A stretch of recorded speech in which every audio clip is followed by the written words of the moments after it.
Tip number 1.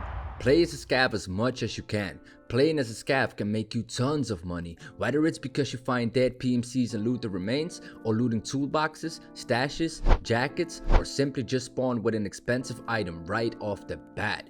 Tip number 2. Learn the maps. As a new player, I recommend you to learn one map at a time. Do research on the loot spawns. For example, stash runs can be very rewarding, which you can easily do as a scav. Map knowledge is very important in Tarkov, not only for loot, but also for PvP. Knowing where other players spawn can make it a lot easier for you to prepare for possible upcoming fights. You can open up the map on your second monitor, phone, iPad, or whatever device that's available to you.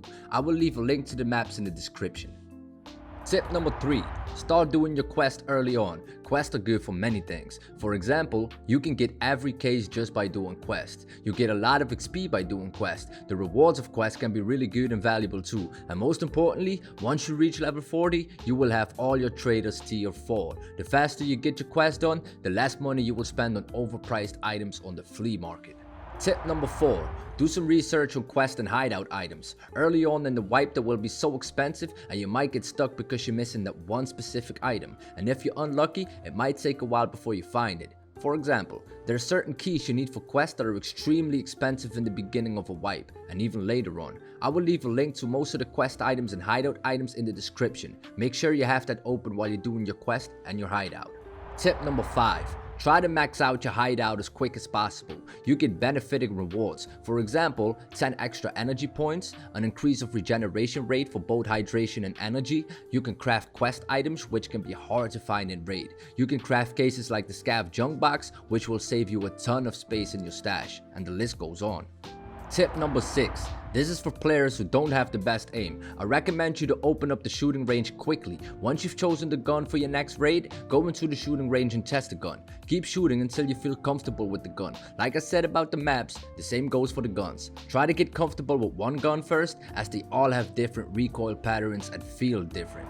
Tip number 7. Learn from all your deaths. As we all know, dying in Escape from Tarkov can be frustrating, so when you die, think about what you've done wrong that caused you to lose the fight. And yes, sometimes it's not even the player's fault, but most of the time it is. Whether you pushed too aggressively, whether you were scared, it doesn't matter. Look back at the situation and see what you could have done differently to survive in that particular situation. Tip number 8. If you start playing Tarkov with friends, callouts are very important when you play with teammates. In Tarkov, there's no room for hesitation when you're in a fight. Your team needs to know where you're at all times. Try to give certain locations names that you all remember. It'll make playing as a team a lot easier. Tip number 9. This one is pretty straightforward. Watch people play Tarkov. Watch your favorite streamer and pay close attention to what he does. I've noticed myself that when I'm watching a stream, I pick up certain mechanics and use them in my own gameplay. It takes some practice at first, but at the end you will definitely profit from it. Tip number 10. Don't start looting your kills immediately. You never know if the enemy you killed had a teammate or if somebody else has an angle on you. Because when you had a fight, you obviously made some noise, which means the people who like PvP attract to it and go towards it. Even if they see the body of your kill, they might camp it out and kill you once you're busy looting. Look around you and clear the area first. These are my 10 tips for new players. I hope that I was able to help you with this video. I will be uploading another video very soon with more tips and more useful information. I stream on Twitch daily at twitch.tv/aeon_jade. If you have any questions, feel free to come into the stream and I'll help you out there as well. Please do consider subscribing, leave a comment, and turn those notification bells on, man. That was it for this video. Thanks for watching, and until the next time, peace.